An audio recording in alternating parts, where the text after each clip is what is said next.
Posture is the cornerstone of the Qi running technique and crucial to building strong core muscles. We begin with posture because it is the single most important factor in developing good running form. Running with your posture out of alignment can create tension, fatigue, discomfort, and even pain. Good posture is a straight line that runs between your shoulder, your hip bone, and your ankle. We will call this straight line your column.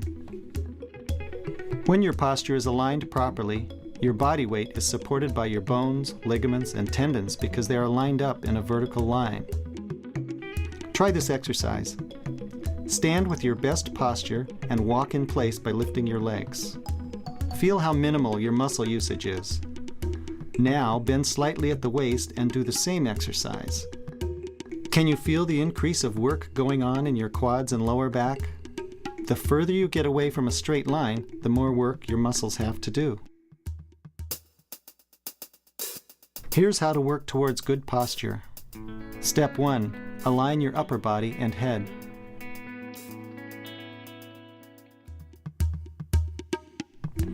Straighten your upper body by putting one hand on your belly button and one hand just under your collarbone. Now lift with your upper hand while pulling down with your lower hand. This motion will straighten your upper spine without throwing your shoulders back and tightening your upper back muscles. Upper body alignment opens your chest and allows you to breathe more fully and easily. Here is Aga with her thumb and middle finger positioned just under her collarbone. She is resting her chin on her pointer finger, making a tripod. This will hold your head and neck in line with your spine, ensuring that you don't tilt your head back when running. Once the upper body is in good alignment, we align the lower body. Step 2. Aligning your feet.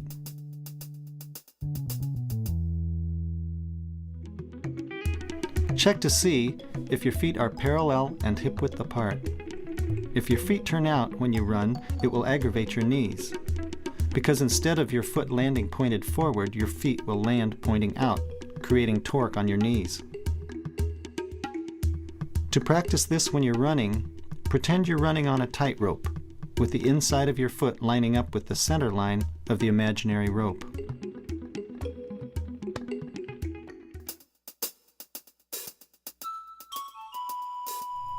Step 3. The vertical crunch. We'll align the pelvis to ensure your core muscles are engaged so that your column stays straight while you're running. I call this the vertical crunch. With feet parallel, put one hand just below your belly button. Put the back of your hand over your sacrum, just above your tailbone. Pick up your front hand and let the back hand remain in place, which will level your pelvis and engage your core muscles. The key here is to use your lower abdominals to pick up your pubic bone to level your pelvis. Don't drop your tailbone or clench your glutes. Step 4. Connect the dots. We'll now connect the dots between your shoulders, hips, and ankles. With your upper body aligned and your feet parallel, drop your chin and look down to see if you can see your shoelaces. If you can't, your hips are too far forward. To adjust your alignment, put your fingers on your hips and move your hips back until you can see the bows of your shoelaces. Then lift your head without moving the rest of your body. At first, this may feel odd, as if you're bent at the waist. However, you are now engaging your abdominals and holding your posture straight. Once you've confirmed that your column is straight, memorize the sensation in your body. Then shake yourself out and practice it 4 or 5 times until you can move right into a straight column. Practicing this every day will build strong core muscles and improve every aspect of your life, not just your running.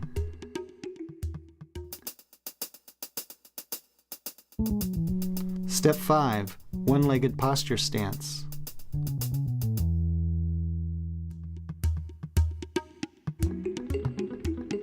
Once you feel you've got the sensation of good posture in your body, stand with your feet together together and practice the same exercise while alternately shifting your weight from one leg to the other. This will train your core muscles to hold your posture while your weight is supported by only one leg at a time. This is the one-legged posture stance.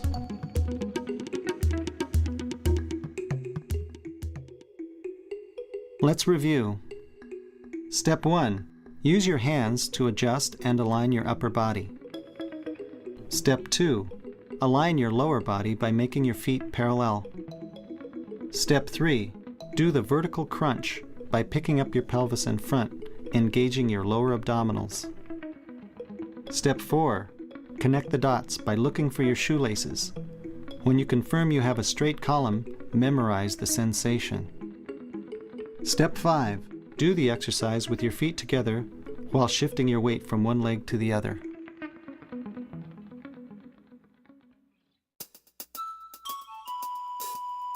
Leaning allows gravity to pull you forward. Leaning takes an immense amount of the workload off your legs and creates highly efficient running. The less you use your legs to push yourself forward, the more efficient of a runner you will be. Your lean is your gas pedal. If you want to run faster, you lean more. If you want to run slower, you lean less. With chi running, your speed has little to do with the strength of your legs. In fact, it's quite the opposite. The more you can relax your hips and legs, the easier it will be to run faster and more efficiently. The key to leaning correctly is to practice leaning from your ankles while keeping your lower legs limp. In terms of injury prevention, leaning is crucial if you want to avoid knee injuries.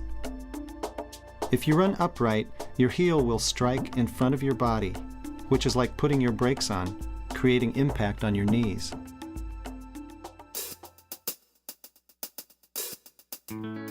Step 1. Lean into a wall or a fence.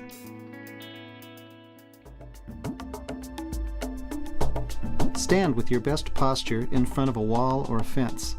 Stand one shoe length away with your feet together.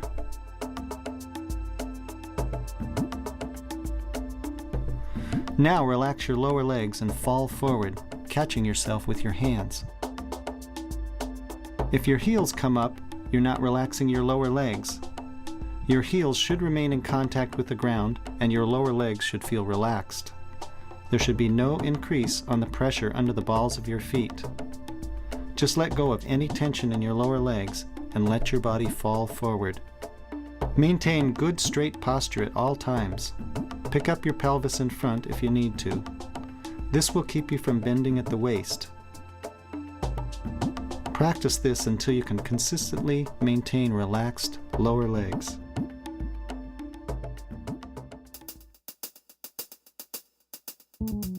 Step 2. The one-legged lean. Do this leaning exercise while alternately shifting your weight from one leg to the other. This is the same as the one-legged posture stance, except that you've added a lean, which is what you'll be doing when you're running. Here you can see the difference between running upright and running with a lean.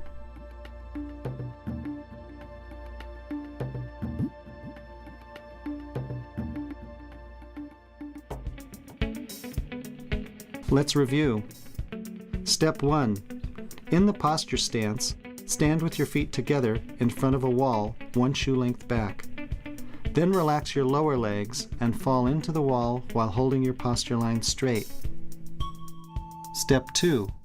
Shift your weight from one leg to the other while repeatedly leaning. In terms of energy efficiency, it takes much less energy to pick up your feet than it does to push your body forward. In chi running, you will not be pushing yourself forward with each stride. In fact, you will be simply picking up your feet to keep up with your forward fall. Feel the difference between picking up your feet and pushing off with your feet. Run in place for 5 seconds. Now pick up your feet for 5 seconds. Now run in place for 3 seconds. Now pick up your feet for 3 seconds. Which would you choose if you were asked to do one or the other for 3 hours? Here's another way to feel what lifting your heels feels like. Start by shaking out your ankles to relax them. Stand with your best posture and let yourself fall forward.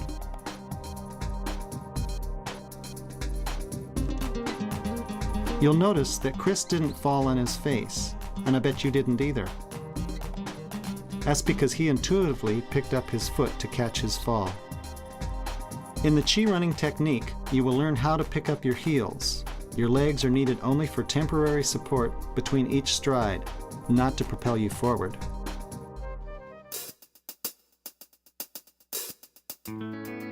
Step 1. Walking exercise. Keep your posture nice and tall and walk by picking your heel up over your opposite ankle. Now walk as you normally do. You should be able to feel the balls of your feet pressing against the ground.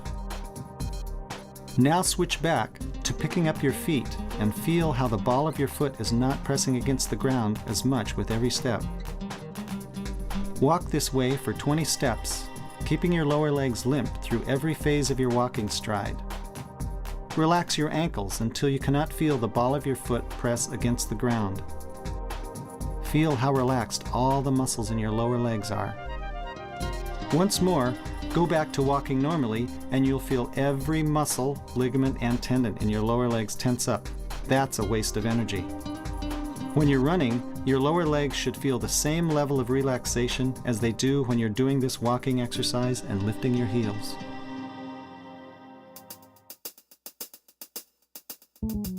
Step 2. Wheels on your feet.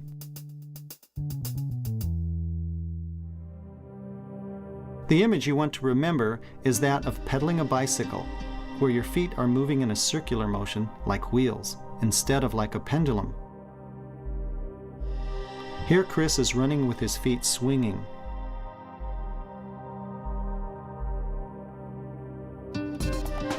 Here he is running, picking up his feet so that they move in a more circular motion, like wheels.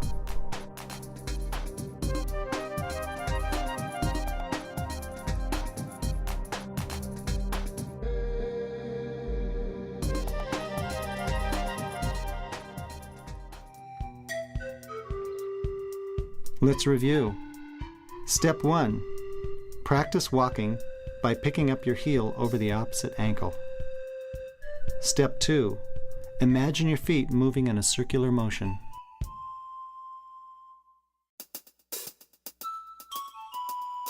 Your arm swing plays a crucial part in the Chi running technique. Few people know how to really make their arms work for them in a beneficial way. Follow these simple steps and you'll be swinging with the best of them.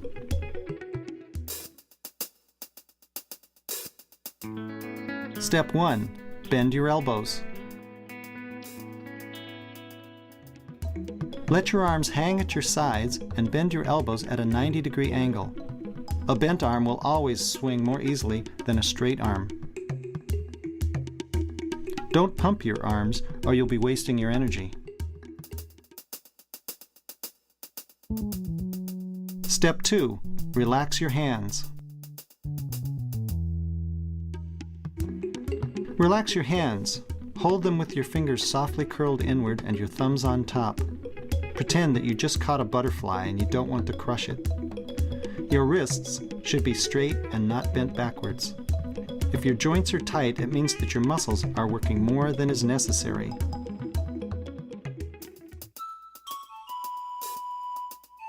Step 3. Swing your arms to the rear.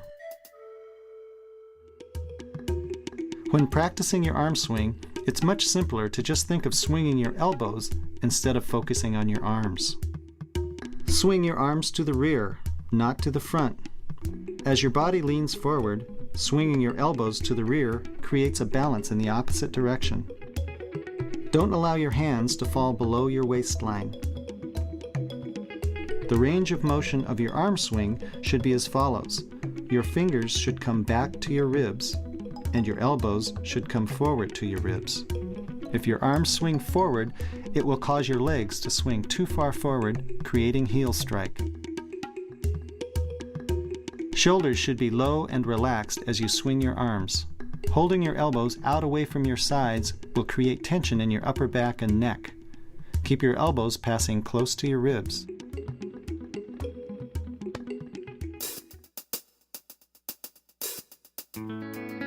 Step 4. Don't cross your center line with your hands. Don't cross your center line with your hands. Your forearm should swing slightly across your body. But notice Natasha's do not cross her center line, which would create too much side-to-side motion.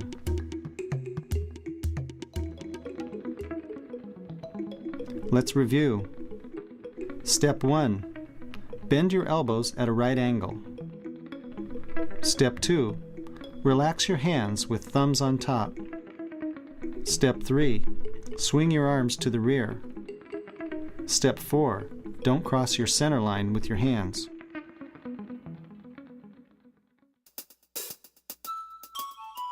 As you start your run, it is best to begin by being mindful of what you're about to do. You've been given all the pieces to the Chi running technique, and now here's where we get to put it all together. Step 1. Start with good posture. Always start by setting up your posture. Feel your column and connect your dots while standing so that you can remember it when running.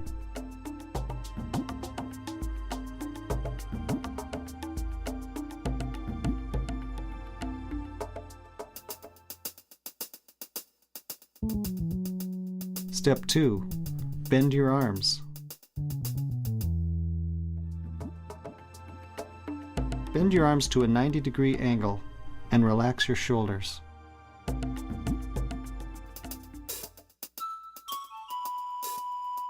Step 3. Start running. Let yourself begin running with a very short stride length. Your arms should be swinging gently behind you. Run so slowly that your breath rate hardly increases.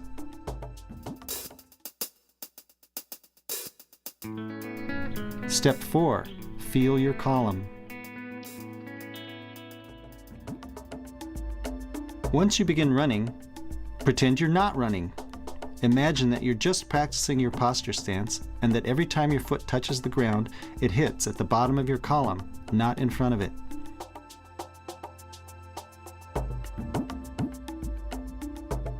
You should feel yourself hitting the ground with your midfoot, not your heel.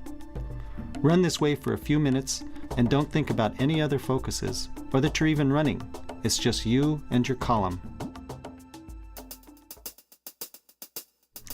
Now here's the 3-part process to engage gravity. Step 5. Connect the dots again. Every time your foot comes down at the bottom of your column, connect the dots, shoulders, hips, and ankles. Every time your feet hit the ground, you should have a one-legged posture stance. Keep a short stride length. Once comfortable holding your column, drop your attention to your feet. Keep your feet hitting where they are and allow the rest of your column to tilt forward, ahead of where your feet are hitting. Increase your tilt by only a small amount and relax into this new angle of lean. As you initiate your lean, keep your knees down and your lower legs relaxed. Bend your knees by letting your heels come up behind you. Remember, your lean is your gas pedal. If you want to run faster, lean more. If you want to run slower, lean less.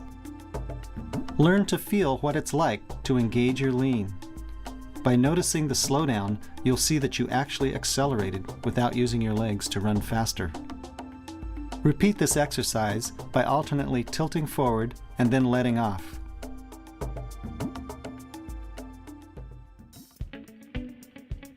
Let's review. Step 1. Check your posture. Step 2. Bend your arms. Step 3. Start running. Step 4. Feel your column. Step 5. Engage gravity. Connect the dots, Drop your focus to your feet. Lean ahead of your foot strike.